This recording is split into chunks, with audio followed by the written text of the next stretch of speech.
She looked me dead in the eye at her birthday party, surrounded by lights I paid for, guests I invited, and a cake I ordered, and raised a glass to her stepfather. "To the man I proudly called Dad," she said. Everyone clapped. Everyone smiled. Except me. "Before we continue, thank you so much for your support. Every like, comment, and view means the world to us.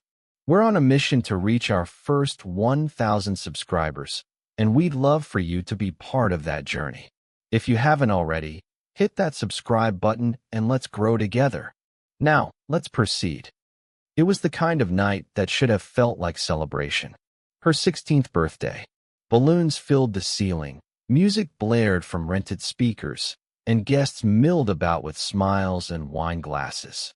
I stood near the back of the hall, watching it all from a distance, clutching a glass of juice I didn't want. I had paid for every inch of that room, every balloon, every candle on the 3-tier cake, every guest's meal. And yet, as the night carried on, I began to feel like a shadow walking through a party I had no business attending. Everyone smiled at me politely, but they didn't really see me. They were too busy hovering around her and the man beside her, Mark, her stepfather, the man who had somehow managed to occupy a space in her heart that used to be mine. I kept trying to ignore the little things. How she leaned toward him when laughing. How he whispered something into her ear and she giggled like a child meeting her hero. How she introduced him to her friends as my dad, like it was the most natural thing in the world. No one corrected her, not even her mother, who once promised me she'd never let our daughter forget who had truly been there from the beginning. But now, her eyes sparkled with pride every time Mark's name was mentioned. I stayed calm. I smiled. I waved. I drank the juice. I reminded myself that I wasn't there to be celebrated. I was there because I loved my daughter.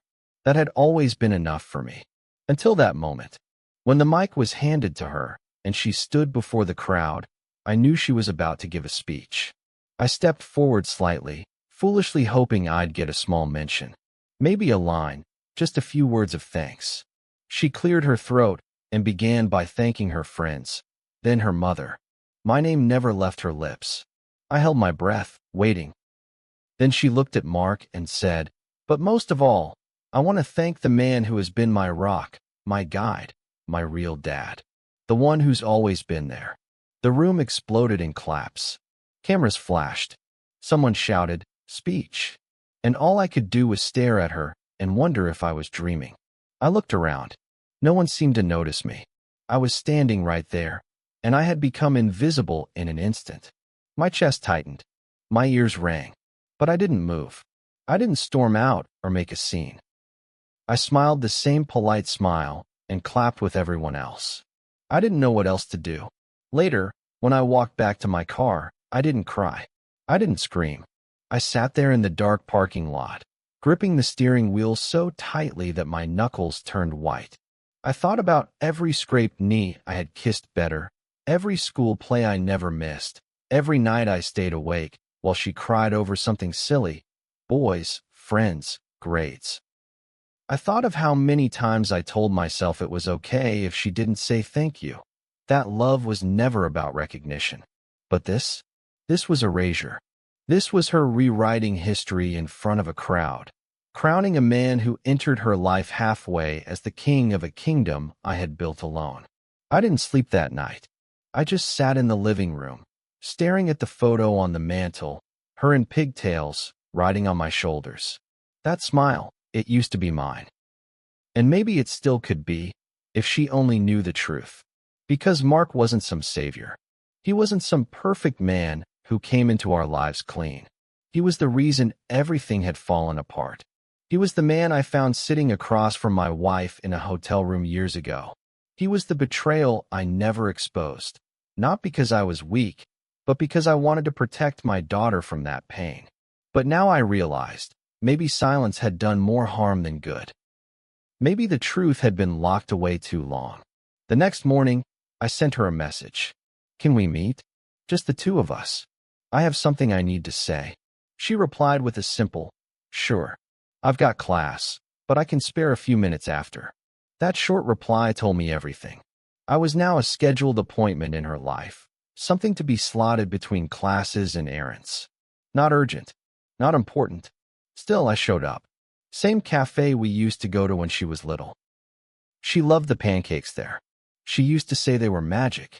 She walked in, looking older than I remembered, more distant. She wore a look I didn't recognize, a mix of boredom and irritation. She sat down without greeting me and immediately picked up her phone. "What's this about, Dad?" she asked, barely glancing up. My throat tightened at the way she said Dad. It didn't sound like a title. It sounded like a nickname given out of habit, soon to be retired. I cleared my throat and told her I wanted to talk about Mark. That got her attention. Her eyes lifted slightly, brows raising. "You don't like him. I know. You've made that obvious." I shook my head. "It's not about liking him. It's about you knowing the truth."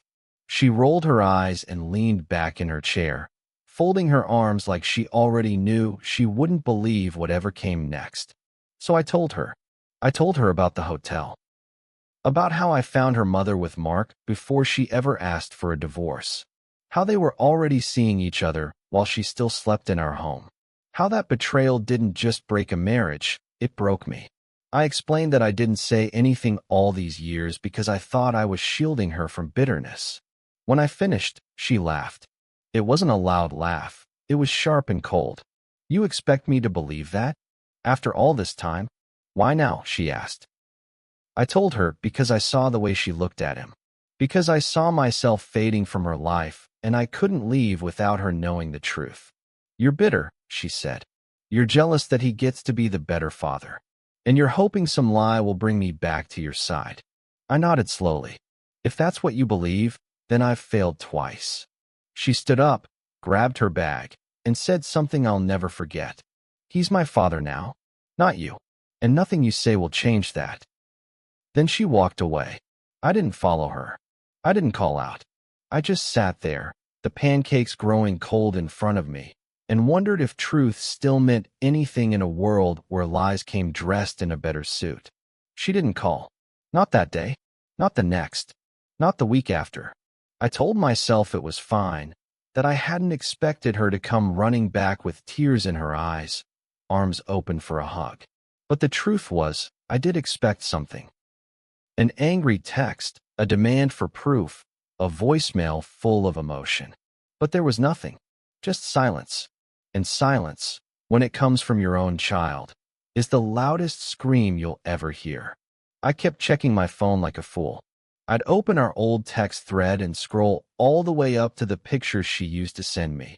The ones with her silly face filters, her "look what I made for dinner" photos, and her random questions like, "Did you ever eat pancakes in college?" Those little memories haunted me. They reminded me of who we used to be, of the bond one thought we had. Now, all I had was a dead screen and echoes of everything I never said. It got worse when her mother called. I remember the exact time, 7:42 p.m. on a Friday. I was reheating leftovers when the phone rang. I almost didn't answer, but I did. Her voice came through shaky and cautious. "What did you tell her?" she asked, skipping any greeting. I told her I simply gave our daughter the truth. The truth she deserved. There was a pause, and then she sighed like I'd committed a crime. "Why would you do that now?" she whispered. I didn't shout. I didn't argue. I just replied, "Because she's choosing a man who helped destroy her childhood, and she thinks he's better than me. That's not a truth I can die holding anymore." There was silence on the other end for a few seconds. Then she mumbled, "You had no right," and ended the call. That was it. Not a denial. Not a defense. Just guilt hiding behind blame. That night, I didn't touch the food.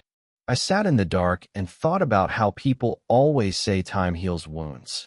But they forget to mention that lies grow inside the wound if you let them.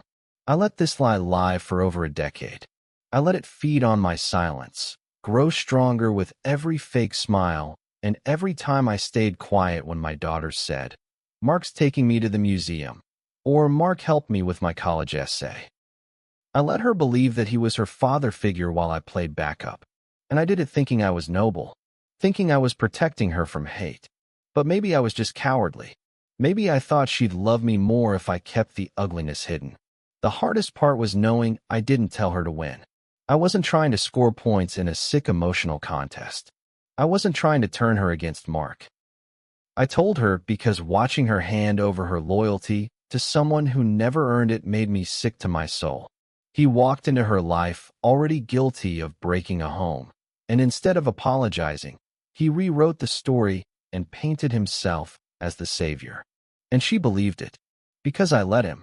About 3 weeks passed before anything happened. I had given up hope. I started preparing myself for a future where my daughter would get married without me, where her kids would never know my name, where I'd sit alone on holidays and she'd be sending photos to Mark instead. I didn't cry about it. I just accepted it the way a man accepts rain after a long storm, soaked and too tired to find cover. But one night, just past 11 p.m., I heard a knock at the door. I wasn't expecting anyone, especially not that late. I opened it slowly, and there she was, my daughter, standing in the dim porch light, holding something in her hand, face pale and eyes red. She didn't look like the same girl who toasted Mark at the party. She looked like someone who had just climbed out of a long tunnel. She didn't speak right away.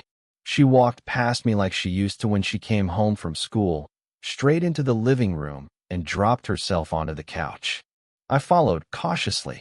She held out the paper in her hand. "I found this," she said. I took it. It was a letter. Handwritten. I recognized the script immediately. Her mother's. I read it carefully. It was dated back to just a month after our divorce. The words were heavy.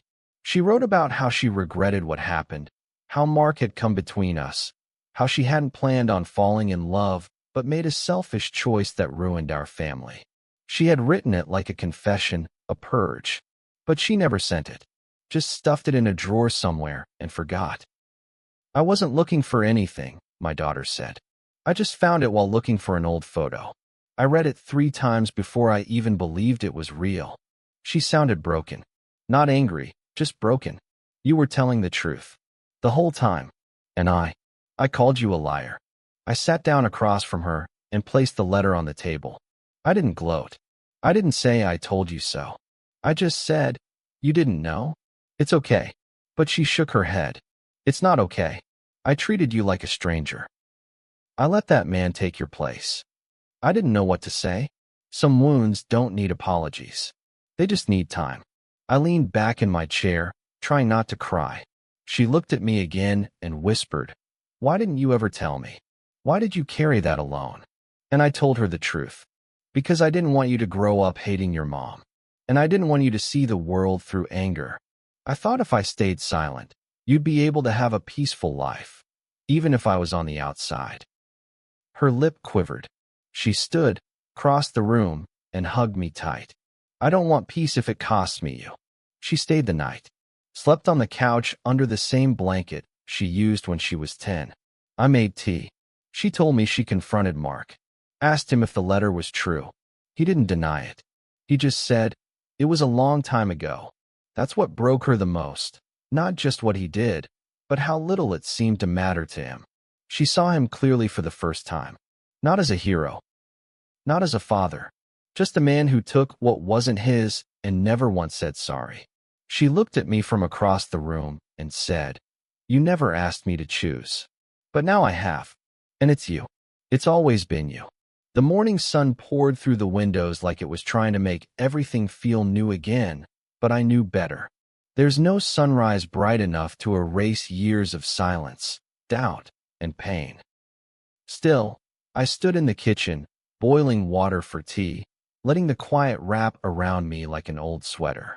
I glanced at the couch and saw her, my daughter, still asleep, curled beneath the faded blue blanket she used to drag around the house when she was little. Her mouth was slightly open, her arm draped over the side. For a moment, she looked like that same child who once begged me not to turn off the nightlight. The same girl who used to call me her favorite person. I don't think she knew how long I stood there just watching, memorizing that version of her again before the world changed her back into the one who had pushed me away. When she finally opened her eyes, they met mine. No confusion, no hesitation, just the soft look of someone who had cried herself empty and was finally ready to refill her heart with something real. "You stayed," she whispered. I smiled gently. "I never left," I said. She sat up slowly, rubbing her eyes like she had slept for the first time in weeks. "I didn't even realize how loud everything had gotten until now," she said. "Being around them, it always felt like I had to keep performing, like I had to keep pretending things were okay. With you, I can just exist." That moment, that line, it meant everything. Not because it was grand or poetic, but because it was honest.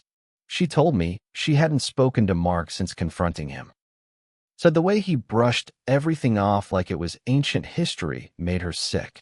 "I asked him if he ever regretted it," she said. "And he said, 'It worked out, didn't it?' Like that made it okay." Her voice cracked. "It didn't work out. Not for you. Not for me. He got everything, and you got forgotten." I didn't say anything right away.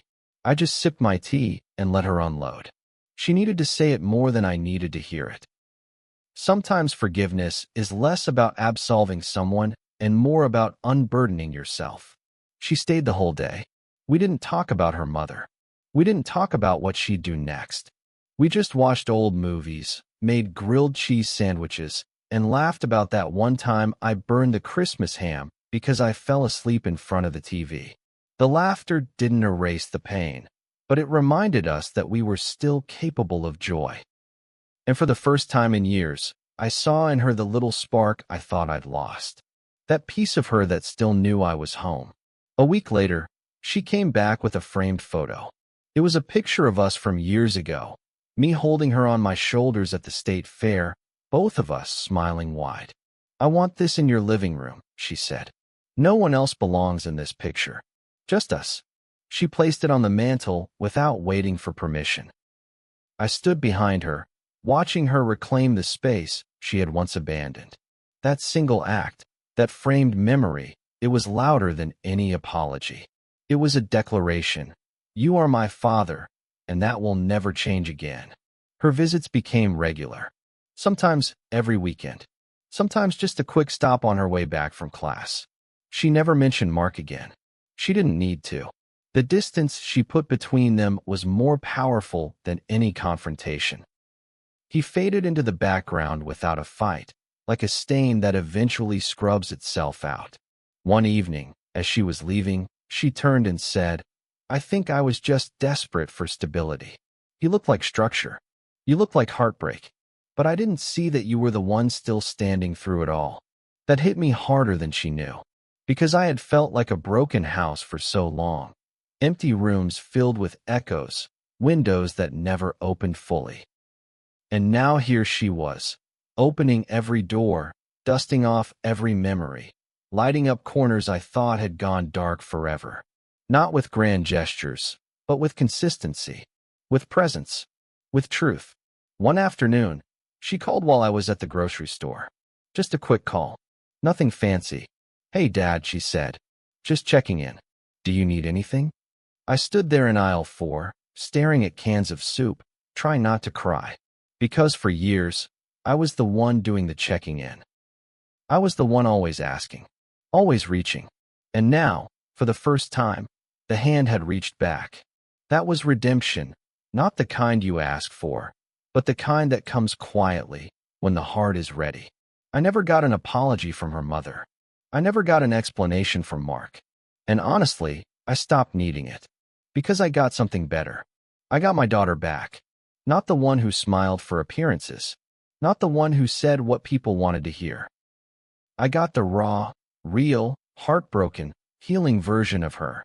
The version who finally saw me not as a backup, but as the foundation.